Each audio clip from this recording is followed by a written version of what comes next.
Type 7, Darryl Burmeister, guitar extraordinaire. How the fuck you doing, man? All around nice guy, go-to guy. Go-to guy, eccentric Durbanite. This is it. Lonely-hearted, old-school gentleman here. With a father that's a teenager. Well, that's what I was thinking about this conversation today. This conversation has the ability to go places. I just don't know where we're going to take it. Well, I mean, we'll see. Yeah, we'll see. Yeah. We'll talk about Type 7 first, and then we'll just see if that leads down to pathways of midnight snacking and whatever else. Which will be more interesting, yes. I don't know.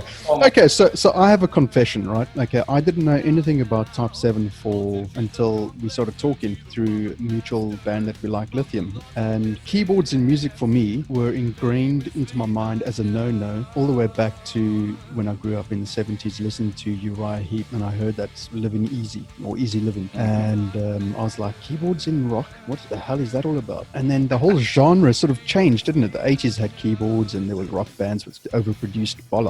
And now it's a thing, isn't it? Like Evergrey, yourself, and all these bands. Excellent reference. Yeah, has it made a comeback? That sort of genre, or was it always there? Is it a new genre? What kind of genre is it? Well, I think Trev. I think the merge from sort of the power, if you could call it the power metal bands in the 80s and 90s. These guys never ever strayed away from keyboards, but their music made them very, very progressive, and it sort of became pretty obscure music. You'd kind of go to the CD stores, the great days of filing through the CDs, click, click, click, click in the CD store. And CDs sort of illustrated, it was, not rock, like progressive rock stuff. And it certainly wasn't striking to me, in my 20s. That was like what I called cool dad rock, like hippie dad rock. Right. And those guys never strayed away from the keyboards. And I think if, that generation continued to evolve, I don't think keyboards ever really went away. Going back to what you said, if you go back to like outside of that sort of progressive rock community into when was new metal, Trev? When was new metal? Wasn't that early 90s? Sort of like after grunge? Yeah, right on. New metal, right? There are no keyboards. Yeah. There is no keyboards. It's primal sort of rhythmic, like hypnotic rock. And yeah, I think there's still a stigma attached. I know a lot of metal guys that still just they're not accepting of the keyboard sound. I'm getting more into it though. I'm not sure what it is, Progressive metal has this thing, it's a niche within a niche within a niche. And, a lot of guys just don't like clean singing. And with that, they just don't have the time for drama. They like their metal straight to the point. They like it primal, the heavy riffs, and they don't need the keyboard. But I think it's each to their own, I'm seeing some of its keyboards creep in places. I watched on Friday night a whole set of Parkway Drive as well. In a proper Parkway Drive, I wouldn't expect to have keyboards and things. They brought out some violins at one point in the stage show. So yeah, But there have been keyboards throughout. I mean, look at Led Zeppelin, for example. Black Sabbath, they had keyboards. Ozzy Osbourne's used keyboards through majority of pretty much all his albums, probably. The drama. You either like the drama or you don't, and keyboards. Oh, for me, I can get carried away into key changes and keyboard solos. Got to have the reprise, and you got to have the keyboard solo. If you don't have it, it isn't prog. Depends on how far you want to take it, but I think adds a layer. It adds a layer to the live shows, and I just think it's wonderful. I can't think about music personally. I can't think about creating music without keyboards, and it's quite painful. Can you hear my chair clicking? I can hear it. Yeah, you're thinking. That means you're rocking backwards and forwards. Gotta catch still. You know what? There's been a theft. It's been a theft in the house. My studio chair has been relocated to a communal lounge. I have just bought a place, and I'm only allowed to take occupation next week. So do you have your suspicions who took the chair though? It's beyond suspicion. It's beyond suspicion. let's just say that this It's a morning when teenager, right? It's a teenager, and it's a brand new studio chair that I wasn't really allowed to get. The wife said, I can't get it. And this morning it was sanitized. As I arrived at the house, it got sanitized. And I think by tomorrow I'll be able to reclaim it. So I'm sitting on this. Let me just try and move here. Yo. Yeah. Wow. There's going to be a lot of editing in this conversation. I'll stop moving. Where were we now? We're talking about the sanitization of the chair. Yeah, keyboards. Yeah. Yeah, the keyboards. So when I feel creative and I compose a song, this song has got so many layers in it, and it's pretty painful to try and animate that song to the band members. I go, okay, great. They're hearing the guitar riffs and a groove in the guitar riffs. I'm hearing post-production edits, sort of dubbed samples here and there. I'm hearing the keyboards. The keyboards are not limited to strings, choirs. It's a huge sound, and it's an expensive sound. So, to try to get a track together that's inspiring to then go and apply singing to, it's in the past been quite a costly process. And one that we have been, working on streamlining for the future. So that's keyboards. I mean, what I find is that you're right. It does lend an atmosphere. Can that be reproduced live though? I mean, you can do anything and wonderful things in a studio to your LP or to your recordings or whatever. Because I had a friend who said when we were starting in a garage band, he just said, you can write the greatest riff on earth and have the most beautiful recording on earth, but can you reproduce it live, get that atmospheric feel across? And that is it's an exciting topic that, and there's so many ways I could answer that. So yes, you can recreate it. And there's a lot of factors that go into how you're going to recreate it. Do you have the budget to recreate it? Do you have the gear to the patience to recreate it? Do you have a live keyboardist? If not, that has got to be auto triggered from the door. Right. Everybody needs to be on a click if you're going to do that, this is how we operate it. And the other problem we have is with keyboards, in the whole conversation here, it's very interesting, keyboards. If we go to a band practice, I am controlling all of the samples, the vocals and guitars. So it takes me the longest to set up. So I'm the last person, I'm the first person there, and I'm the last person to actually be ready, I've got in most cases, the laptop plugged in as well, because those keyboards are automated. And for Type 7, the keyboards are automated. So it lends to frustration from the band that just goes, can we just play a stripped down practice today? Let's just analog this practice. We don't need the keyboards. And let's go and play this gig in that same stripped down sense. And to me, that's just not Type 7.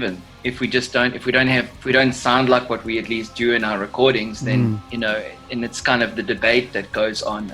I don't like to be lazy, so I'll drag and haul all our equipment all over the place. So keyboards. It's a big subject. But it's not just keyboards that add the atmosphere. It also boils down to your lighting show and all that sort of thing. It all adds to an atmospheric feel. Particularly with keyboards, I would have thought, you can do the standard bog thing with flashing lights and all sorts of thing to a generic rock metal show. But when it comes to keyboards, you've got to add a different element to it. Build it and they will come. I don't know if that applies in South Africa, but we're going to go down believing and die trying. So this automated, triggered light shows, that sort of automate along with, the rest of the choirs and any samples that we have. We're not there yet. We're just not there yet. And with the lack of venues, we've decided that we don't really want to sit around and blame the lack of venues for us not developing a live show. So we've gone out to actually buy some gear and buy the stuff, and we have a stage now, and look, we might have an audience of like feral neighborhood dogs and cats. But we're going to get there. There's a couple, very few people that I know that are able to automate and do that kind of thing. Right. But we're going to get there. And I think this is all part of the experience of going to see a band, and all of those things are in place. I mean, that's what you live for, that kind of live experience. Do you sensory. Sorry, I was just going to say, do you think there's bands that are sort of like starting just prior to COVID, or maybe even a year before COVID, that are just thinking, fuck it, we'll just do everything online, have an major online presence and screw, venues and stuff like that? Look, I think so. Anybody that has got, and the young guys coming up have got, good head on their shoulders, and they're influenced by what they see online, etc. And I think they're aware of the challenges and the lack of venues. But that being said, when was it? Friday night? Yeah, it sounds like I had a busy Friday night. Who played live on Friday night that I logged on to? €10 for the concert. Okay. And it's got to be weird for the band. I mean, pretty old school, Trev. I mean, you're gonna go and set up a stage and basically play to 3 or 4 different devices. Nobody there. Have your sound set up properly. So that your audience, who is all on, it's pretty strange. I mean, does this? This is what I've been talking to other artists about. It's like the lack of audience. How do you get that vibe, that atmospheric feel? It's lacking. 100%. These stories that are going on about drive-in concerts being a thing. I disagree with that. They're not a thing. Totally. Don't tell me you're chilling in with your aircon on and you got there is no energy out there. Yeah. What happens at the end of the song? Does everybody hoot? It's not even funny. Yeah. The mosh pit thing is not even funny. No, it's crazy. It just, to me, it just doesn't make sense. I mean, I can understand trying to reach a wider audience, but yet you can do that with videos and production stuff. You don't have to do live shit like that. Get out there, tour, sell your merch, meet the people. Yeah, it's a similar school of thought to drums. And people say that that you want with metal, you want to hear the human velocity differences on the drums, and you don't want to hear like iTunes drumming, like perfect velocities. It doesn't, and you've got a great ear, you can hear it straight away. Yeah. A lot of the new bands that are self-recording, the drums are just too perfect and too beautiful, and you're going, well, I'm listening to iTunes metal out of somebody's Did you just create a new genre? iTunes metal. iTunes metal is a great term. I think you're going to use this one a lot. It sounds too perfect. There's no human. It's too clinical. It's too clinical. And the old school and the purist guys, they want to hear live drums in the recording. Our drummer is big on that. He's actually helped me a lot. When I started out, I didn't even consider the poor guy. Sorry, Leonard. I just said, dude, I'm saving you the money. Don't worry about it. We're going to get a couple of singles out, and it's going to be ridiculous drumming on it, but you just have to be able to do the drumming. This is a message for Leonard. Leonard, when you're sitting at the drum kit, remember you got drumsticks. You can throw them, and they can hurt. I'll tell you what.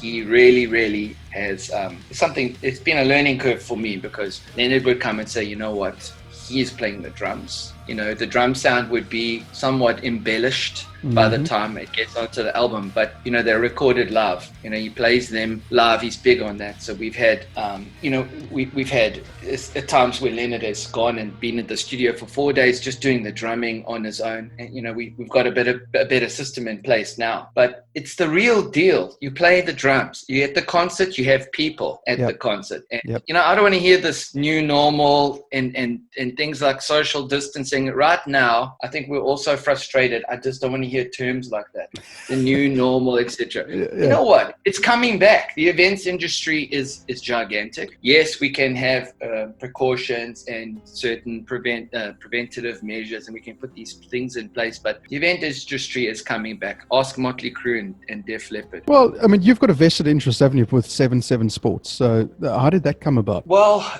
growing up, I worked in corporate, worked in corporate for a good 15 years, and I started getting involved in events through motocross industry.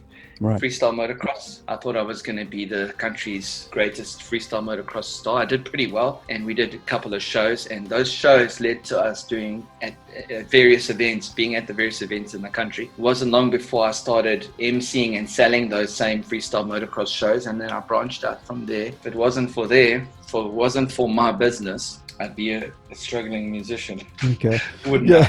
I? Yeah. Are you still a struggling musician? Yeah, well, this is kind of what I was thinking. I guess I'm still a struggling. That's pretty normal for a musician to be struggling these days, I guess. So Checking out. I was going to say the 7/7 sport thing that ties in quite well with the whole music thing too, because you can do festivals, play music, run the event thing as well. Right. I've been looking for a way. You know, we do all the national festivals in South Africa, Botswana, Zambia, and Namibia. Wow. Okay. And have done so now for 10 years plus. These shows are very reliant on us for main arena activities, whatever the different activities are. We've got a bunch of things that we offer, but if our clients want something else, and we'll provide that. We go to these shows, and almost at every single show, there's these big stages and there's these acts going on. I say acts with my fingers in there, the rabbit ears, the inverted commas, and I'm saying, why? You know, can we just get on there? You know, I won't mention the festival, but it happened just before lockdown commenced. Right. Gorgeous, big stage, great sound, and fortunately we didn't tie into the theme of the festival. But I believe that, you know, Type 7 is not a heavy band in our eyes. Or certainly not a heavy band, but it's the eye of the beholder, isn't it? So yeah, I've been really trying to find a way, and when the moment would be right to say to our clients, okay, you know, we also have a band that, you know, can be booked for this festival, and sort of build that up. But I don't think the time is right. I don't think we have the show that I have in my mind is not ready. You know, I think when that is ready, that product is ready. Will it ever be ready? Well, Trev, you strike me as somebody who likes to be in control of your music, and well, rightfully so, but of trying to get it perfect. Will it ever be perfect? Yeah, there's a guy that I recorded with. Well, I still record with him, and he said to me when I started the project, told him this is what I have in mind. I have a budget in mind, and I was really struggling to find a finite beginning. Where does the song begin and when does the song end? At what stage? Okay, how many hours have I done on this track? It's actually done, and I keep wanting to revisit and embellish and, you know, add to the track. And he said to me that it's like art. I think he had this rehearsed for eccentrics like myself that walked into the studio to say that art is only ever abandoned. It's never ever really finished. Right. It can always be better. I've even caught myself in the last 2 weeks thinking about opening up tracks that I've already done to put in the things that I originally intended to have in there, you know. And this, of course, infuriates my wife. Infuriate. Move on. It's closed. The chapter's closed. You know, let's move on to the next thing. So, but it's never closed. I think the product itself could be ready in the next year or so. We're going back to your comment on lighting and a live production. You know, I've got visuals ready, and it's just putting it all together. And when do I think it is good enough? You know, so I think some of the band members would say, well, we could do this in a month or two. We could do it next month. Yeah. But, you know, you're always being influenced by concerts, and I really, you know, it's your one shot, Trev. You know, it's our one shot at it. You know, let's get it. When is it good enough? Is it ever good enough? I don't know. Yeah, well, I think, you know, I've listened to the album, and it's very good, and the people that have tuned in can hear the music in the background. But I like the album. There wasn't really much of a plan when we went into the studio in the first place. It was kind of to give some ideas and riffs that I've had in my head for the last 15 years, you know, it's space to flourish and to do some justice to that energy. And there was a semblance of an identity that I had in mind for the project. And yeah, we put the first one out. We put 2 EPs out, and they were both very similar. The second one had 2 new tracks in it and was remastered. And it was a lot cleaner than I had in mind. It was very clean vocals. There was nothing heavy in there, and the thoughts were, you know, we've got some heavy stuff as well, and live we're allowed a lot heavier, and that stuff's coming. I think people will be very interested to see that. Our first offering, it's really still new, and it was cleaner, and I think it had a wider market appeal. And I don't think our music is going to lend to the ladies getting injured in the mosh pit at all. Do you go into a studio think like with a prerequisite, like it's got to be songs this long and it's got to be this kind of atmospheric feel to it, or is it like, just go in and see what happens? But it's a bit of both. The songs have all been like a concept idea, and just I think inherently the songs are long, and they're often too long. They're around about 4.5 to 8 minutes per song, which is way too long for radio. Recently, in fact, 2 weeks ago, a DJ, I won't mention any name, said, "Can you please record something shorter?" Oh wow! It would be great. Was it a proper radio? Or was it an internet radio? It was the new normal internet radio. The new normal. There you go. You just said it. Yeah. Okay. So yeah, pretty much. I think this prog genre, it is inherently the tracks are long. Reprises, keyboard solo, guitar solo, bridges, riffs, pre-choruses. By the time you've gone through, recording a genre structure like that, you're going to be, hopefully people aren't losing interest after the 4.5 minutes. But aren't you worried about pigeonholing yourself with your music? We have, that has been a concern to pigeonholing ourselves. We've diversified a lot. Even in the last album, we've got some Oriental stuff going in there. We've learned some sounds from, Japanese cultural sounds. There is Arabic sounds inside there. So there's a lot of, there's diversity inside of our music, but the songs are still lengthy. There's some new songs coming out soon. They're still over 4.5 minutes long. We're not too worried about local radio, so I'm not going to go out and write a 3-minute pop song. Yeah, it's not going to happen. It's not going to happen. You are who you are, and that's it.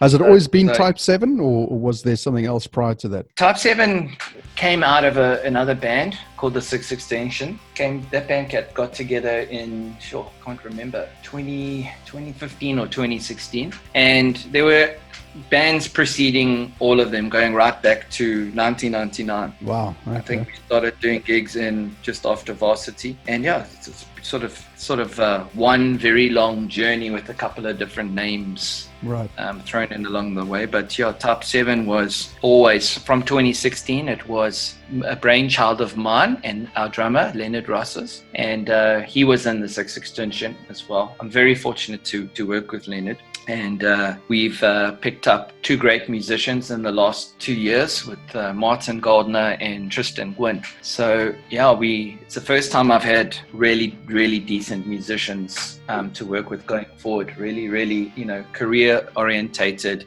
committed guys. It's awesome. Yeah. The journey of Type 7 and live venues, is that a struggle? Getting good venues to if you say you've got to haul your equipment around and set up not keyboards, but click tracks to the all that sort of stuff. How is that? Is that really, really, really difficult finding venues? Well, Trev, we haven't really gotten involved in that struggle yet because we didn't want to play live. We've only played live a couple of times, and I think we've played live about 5 times or 4 times, something like that. And we haven't really had that issue. We've played in Durban city, and to address that problem, we've just we have our own stage and our own rigging and our own gear to basically set up wherever we want. So with my events company, it's been a bonus because, I've identified a couple of venues, so I can just, the plan is to take some bands along with us. And this is what I've been doing. It's been really great is I've taken 6 or 7 bands and we've done festivals of our own. Yeah. And, just not really too worried about venues. We've brought in, your craft gins and this type of thing and food, and it's been great. We've done these mini one-day festivals, and it's been awesome. Old school awesome. And you've also done some charity stuff, Serendipity Rescue, is that correct? That is super observant of you. Okay, no, well, you got to watch Facebook. You got to keep up with the times, otherwise you get left behind. That's awesome. No, that's great. That is a rescue we've done some work with, and they've done very well as a result of the effort that we've put into those events with and for them. Has been great. And the link will be below to Serendipity Rescue in the description below, so people, you can click on there, go share, like, love, and help them out. They always need animal food, dog food, cat food, whatever. kind of food, and whatever help that they ask for, go and help them. It's the right thing to do. You know what to do. So now with COVID here and all the fucking crazy shit that's been going on, after the lockdown is done and dusted, where do you see live venues? Well, Trev, this is a tough one. Those that survive, there's two schools of thought at the moment. Obviously, being in the events industry, there's a lot of people that just cannot wait to get out. Yeah. And then there's this school of thought that a lot of people are never going to want to go out ever again. So without getting into that deeper discussion and then, polarizing the thought of whoever's listening to this, I think, venues that are out there now that are still paying their rent, these guys are really, really struggling. There's backer buddies out there. There's just a lot of effort going into keeping these places open that right now can't trade. There's been a couple that we've identified, and I've actually called them recently to say, we, Type 7, want to help. There'll be bigger bands than us. We're not a big band at all. What can we do? We don't want any money out of it. How do we keep the doors open? Yeah. However, I need to answer that question based on my personal opinion, and my opinion is that the events industry is going to come back with new measures in place. Yep. And I do think that there's a lot to be said for the current infections rate and the current death rate versus population in each nation and region. It says a lot for the number. And I was looking into this tuberculosis that is highly infectious and also drug resistant, and killing people every day and every month. And we are not. Why don't we have the same restrictions and paranoia in place for that Absolutely. data? Yep, absolutely. I have been willing, and I have been absolutely isolated, and I've paid attention, and I have, like everybody else that is listening, we've been at home and we're doing our thing, and we continue to do our thing. But we're going to come back. The events industry is coming back. Live venues are going to host bands and artists again. I agree. And, I think it's going to be a massive resurgence of people suddenly enjoying a new lease of life and going out and having fun. Attitude is everything. There's so many new musicians, new guitarists.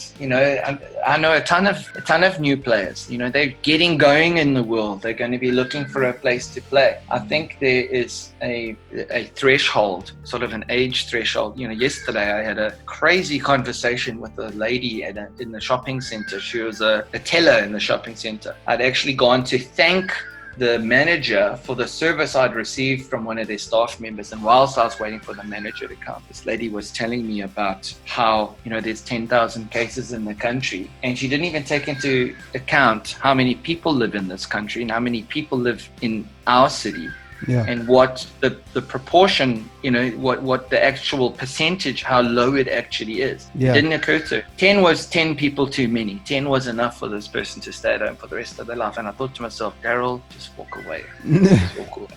This is going to be an all day. But it's true though, isn't it though? Because I think there's a lot of scaremongers and a lot of naysayers and a lot of people that are just, posting a lot of shit on Facebook and making people be more scared than what they should be. I think this communications globalization, and this thing, Trev, this thing where people say social media. I saw X on social media. Let's rectify that right now. You mean you saw X on Facebook?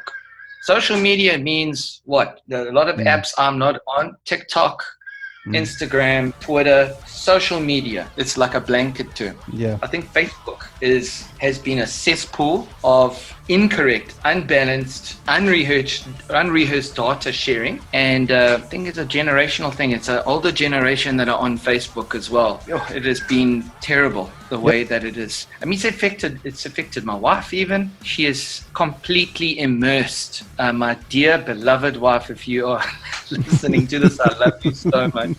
But completely immersed in a lot of the time nonsense. It's easy to get caught up in the shit though, isn't it? The shitstorm that suddenly hits everybody, and you say, well, shit, maybe there's 1,000 people saying this, so maybe it is true. And then you just got to just slap yourself in the head and say, well, hang on. If you like with, something that was said sentence, or in that little bit of that post or whatever it was, and people share it, and then people read these things as if it is the actual news. And I mean, even the news itself that you can't trust, and people see, well, it comes from a news site, therefore it's reliable. Nothing that you see on the blue platform should be trustworthy.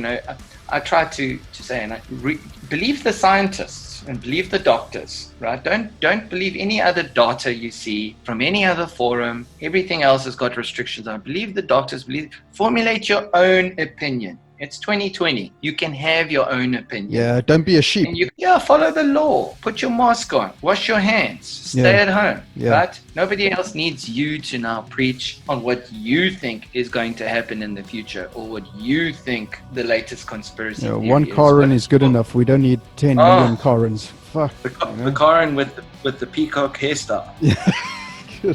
Okay, people are listening to this going, what? Who's this Karen person? Never mind. Yeah. You don't search for this person, just ignore them. It's really been too much. Yeah, social media has a downside. Definitely has a downside. Scaremongering, spreading bullshit, fake news, false news, reputable pages that are not reputable, and so on. But I mean, that we could talk about forevermore. But let's get back to Type 7. So Type 7 at this stage, are you sitting down and coming up with new riffs? Yeah, right now is a good time for us. I won't say it's a case of using the opportunity, like we're on lockdown and have free time. Yeah. It's not like that. It's just inspiration comes, and when it comes, we just grab it. There's some new music coming up around the corner. We're busy working through it as we speak, actually. This is kind of why I'm here where I am on this creaky chair today. And yeah, it's there's some stuff going on. We've got bought some new gear as well. So we literally bought a stage right before this happened, thinking we'd have a gig roundabout, and would it be? It would be this month, actually, but that's not going to happen, Trev. So we're sitting with some new gear, nothing to do with it, but we are writing some new music, and we will get that out. Excellent. And we will continue to do so. Yeah. Excellent. And then just touching on playing guitar. I mean, you are playing guitar 24/7. You're teaching students to play all over the world, things like that. How's that going? Well, I've been quite lucky in that regard. I've always had it's been on and off. I've been on and off teaching for about 20 years. Wow. And I always make fun of myself because I seem to be like the local community housewives go-to guy. They trust me with their children, Trev. The eccentric Durbanites. Oi. Yeah, let's leave it at that. So.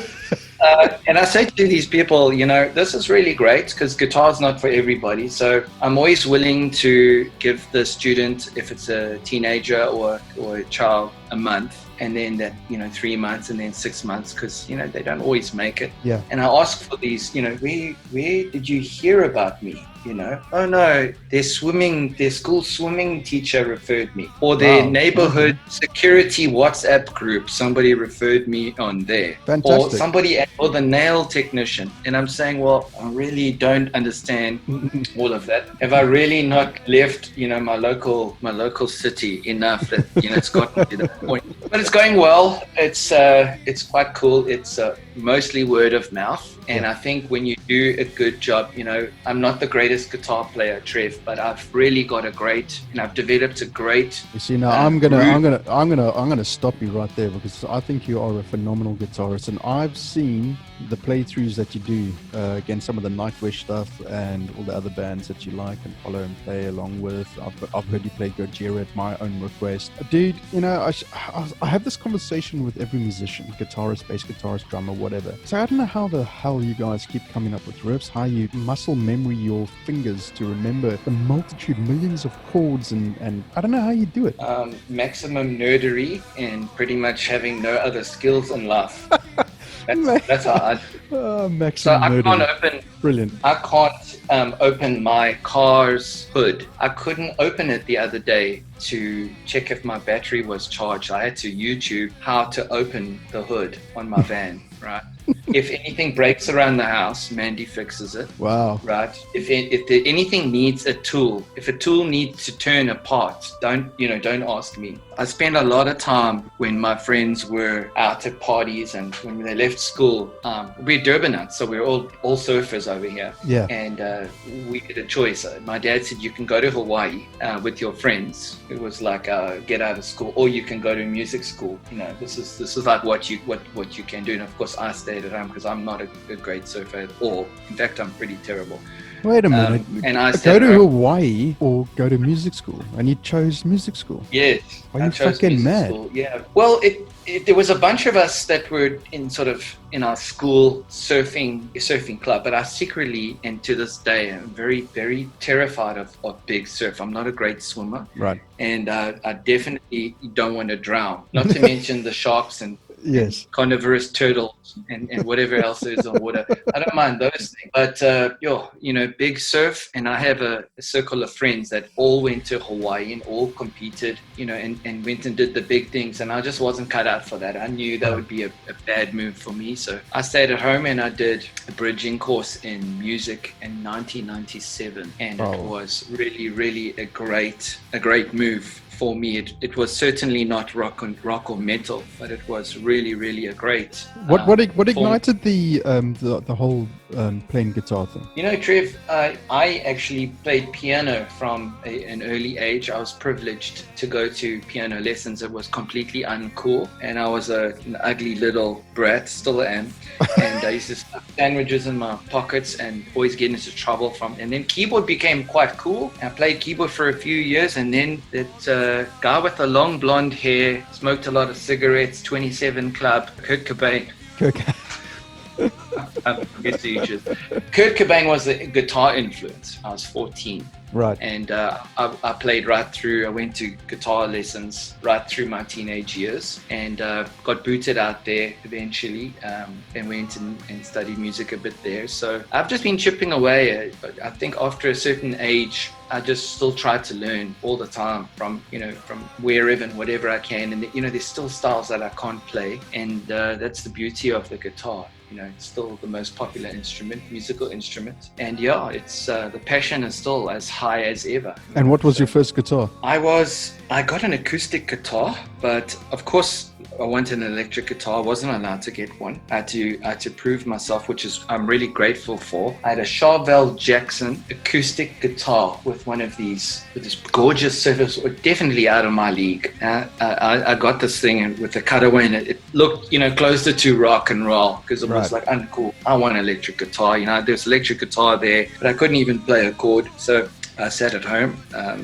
We didn't have the tuning apps and all of those things. I think you had to do it. It was pre-internet, come to think of it. I don't think we even had phones, Trev. Yeah. We had no phones. So everything was done old school way, which was really, really, really, really great to do that. Tuning by ear, it was never, ever absolutely perfect in hindsight. Yeah. But I played my way through that Charvel Jackson, and then I got an Aria. It was called Aria. I don't know. I can't remember who makes these. But there was about 5 years where this brand Aria was in country. I don't know where they came. There's actually some good ones overseas, and I got this. It was a great guitar, and I actually went on tour with that guitar with Saron Gas. Okay. And, hang on, we were Saron Gas. That's Seether. That's right. And it was about 6 weeks into that tour, I rock starred the guitar, meaning I didn't throw it. The strap collapsed, and I dropped the guitar on the stage. Wow. And a fret popped out of it. I kind of, in those days, that was like the end of the guitar for me. So those were my first guitars. Jeez, okay. I mean, Ori guitars have been going since 1956 or something like that. So, I mean, it's not exactly... Did you have one? No. No. Me and guitar, I dabbled a bit, but no, I was useless. Still am. Trev, I need to tell you the phenomenal story about my Michael Jackson signed guitar. Can I go ahead? Michael Jackson signed guitar? How the hell did you get that? So this is a tale of woe and despair. Are you ready for it? I'm ready. Okay. So there's a guitar clinic going on in 1998 at the Bat Center in Durban. It's, flyers, circulars are on all the music stores. Also, no internet. Yes. So it's kind of word of mouth. And I think everybody who was anybody in Durban, you're going to this guitar clinic. Right. And it's Washburn Guitars. And the endorsing guitarist is Jennifer Batten from Michael Jackson, right? Okay. She is blonde-haired, wild female guitarist that played for Michael Jackson on the Dangerous tour, Dangerous era. Okay. So she's doing the clinic out there, and I'd made a promise to a friend of mine, I'm going to go there and take part in this clinic, and.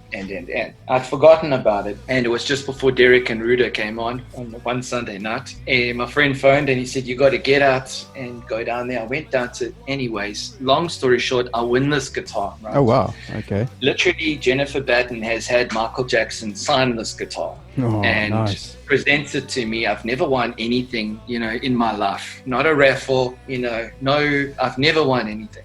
That's a great first prize. Yeah. It was something else. It's a basic Washburn Lion series Strat in like a powdery baby blue. Very nice little guitar, especially in 1998. It's a cool little thing. So I won the guitar, and they gave it to me in my box, and I just thought this was the coolest thing. I slung the guitar around my neck, and I walked into the bar where my friends were drinking. Knowing that I'd been at this contest, I walked in, and it was like, Tommy Lee.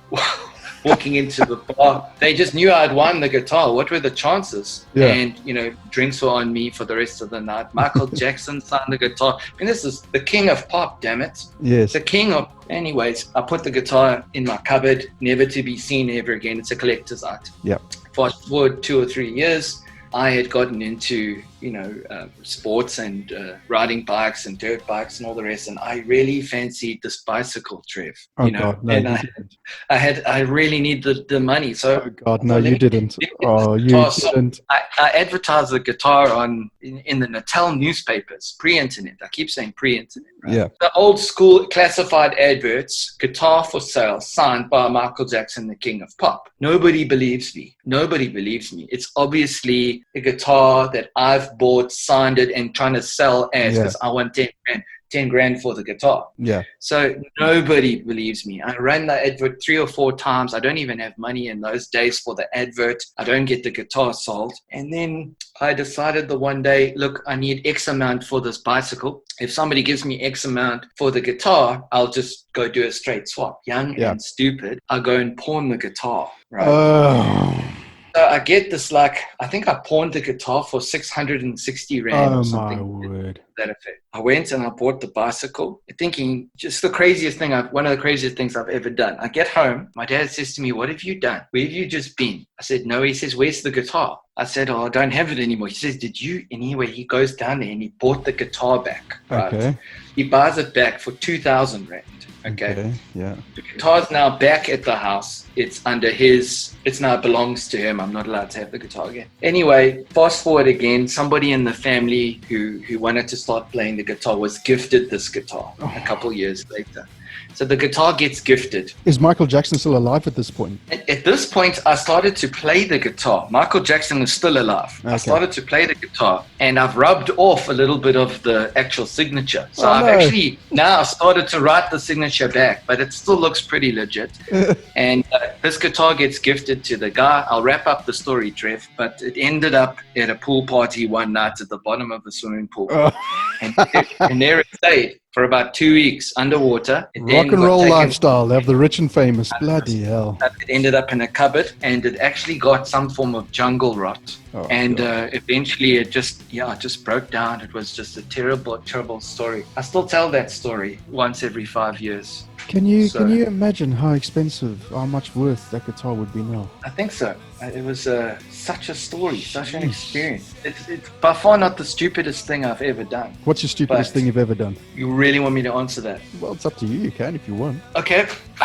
A couple things come to mind, but I'll tell you what the stupidest thing I ever did was. Okay, go for it. It was on Christmas Eve in December 2005. Right. And I had a store in Gateway in Durban, and a pastor, he's a very famous pastor. I don't know if I should mention his name, so I won't. Okay. But he's South Africa's biggest known tele-evangelist. Let's put it that way. His wife came and saw a bike in the window of my store and said she wants to buy it. She needs it under her tree in the morning. I said, ma'am, this is but a prop. It's not for sale. It's my personal property. She says, everything's got a price. Name your price. Wow. So what I did is, I mean, come on, we all know where that money comes from. She can afford it. Yep. So I named my price a totally overinflated price, and she says, no problem, draws the money and comes back and puts it in my hand. Wow. So I go, okay, I'm delivering the bike now. Tonight, when I lock up the store, it's going to be about 9:30 at night. I need to go deliver the store. My bassist in those days was waiting for me in my apartment in Durban, and I told him, listen, dude, this has just happened. We're going to go deliver the bike. And on the way down, it's Christmas Eve, and there's a nativity display in the center of town. 3 kings, baby Jesus, the camels. I don't know. There was a random cow. There was frankincense. There was myrrh. There was Jesus in a manger. Right. It was sparkly. It was a community display where all the kids had tithed their money, 2 rands from about 10 provincial schools. Yep. And they had made this sparkly display, and it was Christmas Eve, the night that this thing had to behold its glory in full grandeur. And my bassist got out the car with the gas container, and he poured gas on the it was just terrible, right? So he lit it, and he didn't realize how incendiary it would be because it was all thatched roof and all the rest. And we were probably planning on singeing maybe the 3 kings at least. But this thing just absolutely, it was almost like an explosion. And then the thatch caught on, and the whole structure got on fire. And he panicked, so he threw the container with the fingerprint into the fire, and he ran the opposite way from the getaway car, and I was the getaway car. So I thought, oh God, come this way. And you must imagine, it's Christmas Eve, so there's families watching this. There's people that are parked there. They come to see the sparkling lights on Christmas Eve. Well, they got sparkling lights, all right, just a lot bigger. I tell you what, I could feel the heat from the road. It was so hot. Eventually we thought, oh God, so we went and we delivered the bike. We came back and it was just a war zone. It was terrible. Blue lights, red lights. We thought, oh no, it was intentional, but not that intentional. Yeah. We parked off at a high spot that we knew to go and have a look at our handiwork. And we got prosecuted. It was terrible. He skipped the country. Wow. Because the journalists put some spin on it, and they took a before and after photo of it. So all that was left was just a black patch on the floor once they cleaned it up. And then you got a sparkly before picture, and so we were taken out. We were made victims of, ouch, satanic vandals. Oh, no, God. And it was the front page. Route. Yeah, it was totally the Satan route. It was front page of the community paper, and it was page 3 of what we have here in Durban, the Sunday Tribune, which is like a big deal. Right. And I got prosecuted and arson charges brought against me. Wow. And somebody had to be made an example of, because the Rotary clubs decided that they were going to, as Christian community, crucify someone. Yeah. So I got hung out to dry. Megadeth euthanasia album. Yep. Oh, naughty boy. Naughty boy. But so good for you. I did similar stupid shit in my time, but yeah, there you go. Yeah, that was pretty much it, I think. There's a lot more detail, but it sounds very much like The Apple Doesn't Fall Far from the Tree with the teenage dad. I think so. I think I put him through hell in those years. He's getting back at you now, isn't he? He is, but there's I don't know, Trev, there's layers to this, right? It's like, where do you enter into this? Because mine were sort of typical adolescent tomfoolery that never ended. Yeah. And I mean, it was hectic what we got up to and what I got up to. And he's only doing it now. What he's doing now is it needs a lot of sanity. You don't have to go into great detail because we've talked about this off air, but that's fine. Let's just say, folks, that he is a bit of a hellraiser, womanizer, and loves a damn good time. Yes, absolutely loves a great time. If you've seen The Dirt, that would be kind of where the starting point would be for this conversation. Yeah, you told me that there was like clothes all over the floor, like he was a fucking teenager. It's insanity. It's always I got to literally protect him from himself. I mean, the other day he actually grabbed somebody, at the gas station, and because this person had hooted at him. Oh. And okay. he got out the car, and the occupants of the car were already filming him, waiting for his reaction, and he blew a gasket and grabbed somebody. And it was about 3 hours later. I'm literally in the chair now, this creaky chair, where the police arrived at the gate. This was not even long ago. And I'm saying, well, there's detectives here. What do they want? So he went and hid, and I went downstairs. And, like tough guy is now hiding something. Yeah, right? yeah. I go downstairs, they're looking for my surname is Burmeister. So I said, well, I'm Mr. Burmeister. He said, oh no, well, we want to speak to you about, an incident. And I said, no, wrong person. I covered for him. Yeah. Eventually we got it squashed and thrown out, but you can't be grabbing somebody in 2020. You can't be hitting somebody. The glory days are over. Yeah. Trev, the satisfaction of just sorting out a problem that you had in the moment, and then it's gone away. Well, the fact is that they had a camera at the ready means that they were planning something. Which is why they threw it off. Yeah. But he hid out here for a good 4 or 5 months. He wouldn't go anywhere. He was paranoid. He thought they were coming for him. And I said to him, look, you didn't really do anything. Yeah. No punches were thrown, or he threw somebody over the hood of their car. How old is your dad? Dude, we go down to, he's now 69. 69. You see, he's a boxer, so he's like a pit bull. Ah, okay. That silver fox Joshua Door look going for himself. Right. We hit the China Mall the other day. He needed something, and he asked me to chaperone him. So I go down there. He burns his foot on a pot of somebody's food that they're cooking during Ramadan. Now they can't eat, right? So he goes and lambases the store owner because of the safety violation. He's a customer. He's burnt his foot, and he then challenges the store owner and his staff to a physical fight outside the store. And then he kind of starts like peacocking the chest, and then he comes and stands next to me as if it was going to be 2 versus 6.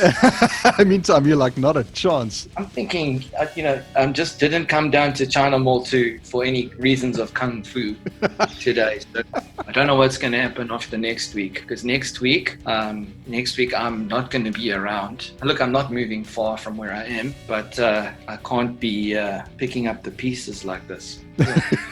It's payback's a bitch, eh? You know what it is, Trev? It's a whole nother chatcast discussion. Mr. Burmeister. Yes. Like hang him with Mr. Burmeister.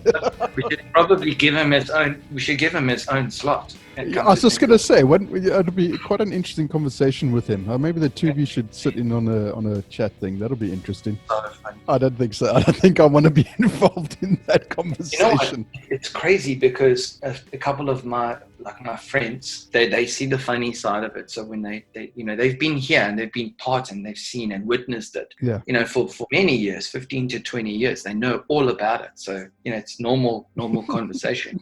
But in the last year and a half, I physically lived with it. He's been living in Austria. He came back, and now the reality of what it is like. It's not funny. It's not funny at all. I'm not laughing. I'm not laughing at your helplessness. I'm just laughing at the fact that he's nearly 70 years old and he's running around like a teenager. I'll tell you what, Trev, and I think I need to start sharing these things a little bit more with you, because I feel like you need to know. You need to know what.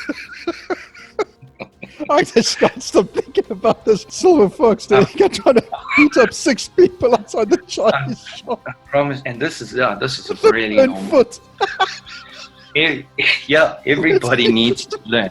It's a comedy skit. I'm telling you, it's brilliant. So many stories. Oh, you know what? I love him to bits. At least he's lived there. I mean, that's the joy. No shortage of that. He's been at sea. He's a sailor. He's been at sea for 35, 36 years. Yeah. And, every single port around the world has gotten our DNA. It's just crazy. And there is video evidence. Oh my God, really? Yeah, absolutely. Oh, absolutely. God. Everything, if it's not recorded, it didn't happen. So he's literally a salty sea dog. Absolutely. Everywhere. And it's not something that I like to think about or do much. But I think some of these countries, they've been traveling to these countries on a passenger liner, Trev, that only takes 100 passengers. Right. So, and you imagine it's a cruise ship, but it's small, right? Yeah. And because it's small, they've been going for the last 20 years to a lot of destinations where they're often the only cruise ship that goes to that island in the whole year. So when the salty sea dogs go to shore, to shore, it's kind of like, Darwin visiting the Galapagos. Are those Komodo dragons? And the exploitation that has taken place. Have you seen that Ramstein video? I think it was shot in Cape Town. Yes, yeah, that's right. Let me just say that is what has been going on. We're almost at the end of our chat now. So Type 7 still going strong, still going to happen. Events industries are going to have a massive resurgence. I think people are going to live and enjoy life more and be more positive and have fun. And serendipity rescue is still going to be going on. And Mandy's still going to be heavily involved in that. The salty old sea dog is still going to be sowing the seeds of love. And maybe one day we'll get him on a podcast and have a chat about his stories. It'll have to be triple X-rated. I've got a feeling. What we can do when we get to a milestone of 1,000 likes or 10,000 likes, we can promise the listeners a special. There you go. If we get to 10,000 likes or 1,000 subscribers or whatever on the podcast, there we go. We can get the old salty sea dog to tell us his stories of woe and of wooing the women and whatever else in all the islands around every single port in the world that he's probably banned from. The poster child of Joshua Dawes.